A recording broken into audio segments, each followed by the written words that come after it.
فرماتے ہیں کہ ایک شخص حضرت عبداللہ ابن عمر کی بارگاہ میں آیا، اور یہ ان کے غلام ہیں حضرت عبداللہ ابن عمر کے. کہتے ہیں اس نے آ کر کہا انا فلانا یقرئ علیک السلام، حضور فلاں فلاں شخص آپ کو سلام کہتا ہے. حضرت عبداللہ ابن عمر رضی اللہ تعالی عنہ نے اس کے بارے میں پہلے ہی سن رکھا تھا، آپ نے اس کے سلام کا جواب نہیں دیا. فقال، اور آپ نے فرمایا انہ بلغنی انہ قد احدث، مجھے یہ خبر ملی ہے کہ وہ شخص بدعتی ہو گیا ہے، گمراہ ہو گیا ہے. فَإِنْ كَانَ قَدْ أَحْدَثَ، اور اگر وہ گمراہ ہو گیا ہو، فَلَا تُقْرِئُهُ مِنِّ السَّلَامَ، تو اسے میری طرف سے سلام مت پیش کرنا. یہ حضرت عبداللہ ابن عمر رضی اللہ تعالیٰ عنہ سلام سے منع کر رہے ہیں. دراصل وجہ کیا ہے؟ سلام سے منع کیوں کیا جائے گا؟ سلام سے منع کرنے کی وجہ یہ ہے کہ سلام بھی تعظیم و توقیر کا ایک حصہ ہے، اور جو آدمی صحابی رسول کے خلاف زبان درازی کرے وہ شخص کون ہے؟ گمراہ ہے، بددین ہے. جیسے میں نے ابھی آپ کو رد المحتار کے حوالے سے بتا دیا. اور حدیث پاک میں آتا ہے من وقر صاحب بدعت فقد اعان علی ہدم الاسلام، فرمایا جو کسی بدعتی کی تعظیم کرے، اور سلام تعظیم کا ایک حصہ، سلام کرنا تعظیم کا ایک حصہ، تو فرمایا کہ جو کسی بدعتی کی تعظیم کرے تو یاد رکھو اس نے اسلام کو ڈھانے پر مدد کی. تو میں اسلام کو ڈھانے پہ مدد کیسے کر سکتا ہوں؟ میں تمہیں سلام کیسے کر سکتا ہوں؟ اور تمہارے سلام کا جواب میں نے اسی لیے نہیں دیا کہ حضرت عبداللہ ابن عمر رضی اللہ تعالی عنہ نے بھی اس بدعتی کا سلام کا جواب نہیں دیا تھا، اور اپنا سلام پیش کرنے سے منع کر دیا تھا. اور سنو، یہ میرے سامنے رد المحتار، اور یہ نوی جلد ہے، وہی زکریا بک ڈپو کی چھپی ہوئی ہے. اس کا صفحہ نمبر 595 ہے. اس میں فصول العلامی کے حوالے سے ہے کہ لا یسلم علی الشیخ واضح الکذاب واللاغی، اور آگے چل کر کے ہے ولا علی الفاسق المعلن، کہ اگر نہ تو سلام کسی ایسے بوڑھے کو کیا جائے جو ہنسی مذاق کرنے کا عادی ہو، جھوٹا ہو اور لغو بکتا ہو، یا کوئی فاسق مولن ہو. تو تمہارے تو فاسق مولن فی العمل نہیں، فاسق مولن فی الاعتقاد ہو. اگر فاسق مولن فی العمل پڑھ لو اپنے اساتذہ سے جا کے دوبارہ، اور اگر ایسا نہیں ہے تو اگر ہدایت اور رہنمائی مطلوب ہو تو توبہ وغیرہ کر کے الحمدللہ میرے ادارے میں آ کر داخلہ لے لو، انشاءاللہ بہت کچھ سیکھنے کو مل جائے گا. یاد رکھنا، فاسق مولن، فاسق کی دو قسمیں ہوتی ہیں، فاسق فی العمل اور فاسق فی الاعتقاد. یہ ضابطہ بالکل واضح ہے کہ اگر کوئی فاسق فی العمل، عقیدہ ٹھیک ہے لیکن فاسق فی العمل ہے وہ، تو اسی میں لکھا ہوا ہے وَلَوْ سَلَّمَ لَا يَسْتَحِقُّ الْجَوَابَ، اگر فاسق مولن سلام کرے تو وہ جواب کا حقدار نہیں ہے. اسی لیے فقہ نے فرمایا اگر فاسق مولن سلام کرتا ہے تو اس کا جواب دینا واجب نہیں بلکہ جائز ہے، مگر کس صورت میں؟ جبکہ وہ فاسق فی العمل ہو اور تم فاسق فی الاعتقاد ہو، اس لیے کہ صحابی کے خلاف بھوکتے ہو. اس لیے میں نے تمہیں نہ سلام کیا نہ تمہارے سلام کا جواب دیا. یہ تم پر جو الزامات کی بات کر رہے تھے، الحمدللہ وہ الزامات نہیں، جو باتیں میں نے کی ہیں وہ دلائل کی روشنی میں کی ہیں. اب سنو، تم نے جو یہ کہا کہ وہ میرا موبائل بند کر لیا، مجھے بلاک کر دیا ہے، اس کی وجہ یہ ہے کہ الحمدللہ میں تمہاری طرح خالی اور فضول وقت رکھنے والا شخص نہیں ہوں. بفضل ہی تعالی میری زندگی مصروف ہے. میں جہاں درس و تدریس کرتا ہوں اور جہاں میری نگارشات، میری تحریریں ہیں، وہیں الحمدللہ رب العالمین میں ایک مبلغ بھی ہوں. دعوت و تبلیغ کے لیے مسلسل میرا سفر رہتا ہے. اتنا میرے پاس وقت نہیں ہے کہ میں فالتو لوگوں کے پاس اپنا وقت ضائع کروں. اور میں نے نمبر بلاک جو کیا تھا اس کی وجہ یہ ہے کہ تم ٹھہرے خالی آدمی اور تم ٹھہرے ایک یوٹیوبر، جیسے عبد الرحمن، وہ بھی سوئے اتفاق، وہ بھی بنگلور کا اور تم بھی بنگلور کے، اور تمہارا کام صرف کیا ہے؟ علماء کو فون لگا کے اپنے چینل پر ڈال دینا. تو میں گناہ میں کسی کی مدد نہیں کرنا چاہتا. قرآن کہتا ہے وَلَا تَعَاوَنُوا عَلَى الْإِثْمِ وَالْعُدْوَانِ. اگر ہدایت مطلوب ہوتی ہے اور کسی کو کار خیر مطلوب ہو تو وہ آدمی بات کرنے کا سلیقہ ہی کچھ الگ اختیار کرتا ہے، لیکن للا کے پیر پالنے میں معلوم ہو جاتے ہیں.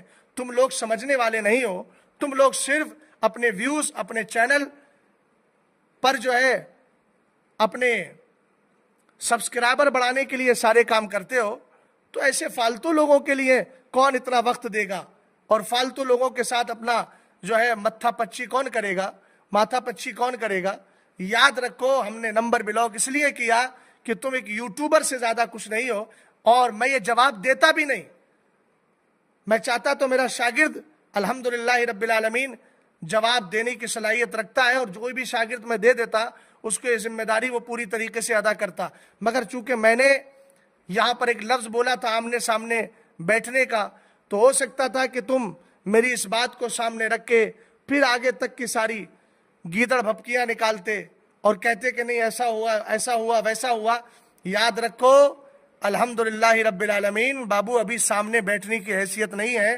تمہارے بڑے بڑے اور تمہارے جو سرگنا ہیں ان کی حالتیں دگرگوں ہو گئی ہیں.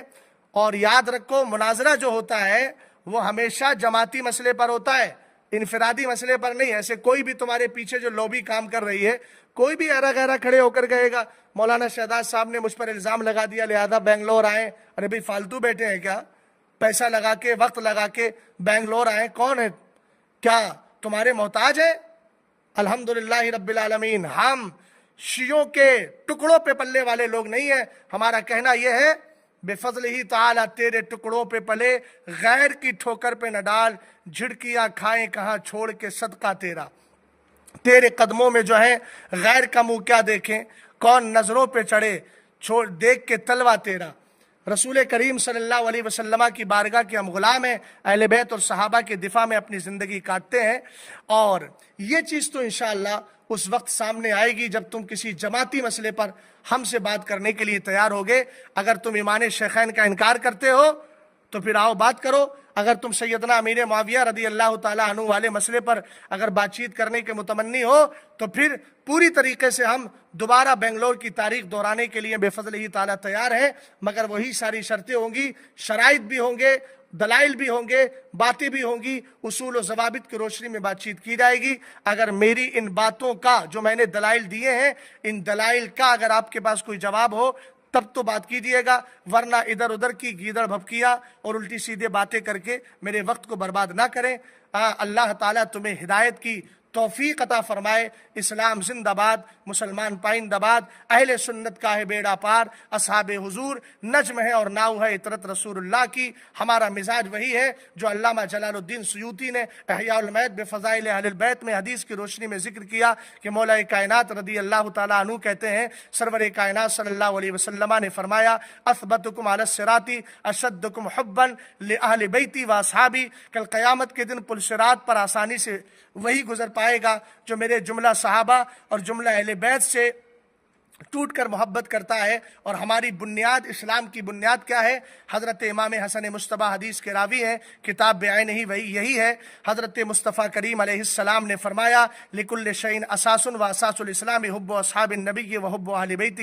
ہر چیز کی بنیاد ہے، اسلام کی بنیاد مصطفیٰ کریم کے سارے صحابہ سے پیار کرنا اور حضور علیہ السلام کے جملہ اہل بیت سے پیار کرنا. اللہ تعالی ہم سب کو اہل سنت والجماعت کے پاکیزہ مذہب پر زندہ رکھے. ایک ہاتھ میں دامن صحابہ رہے اور ایک ہاتھ میں دامن اہل بیت رہے، اور پھر یہی کہتے ہوئے دنیا سے جائیں اہل سنت کا ہے بیڑا پار، اصحاب حضور نجم ہے اور ناؤ ہے اطرت رسول اللہ کی. السلام علیکم ورحمۃ اللہ تعالی وبرکاتہ. وما علینا الا البلاغ.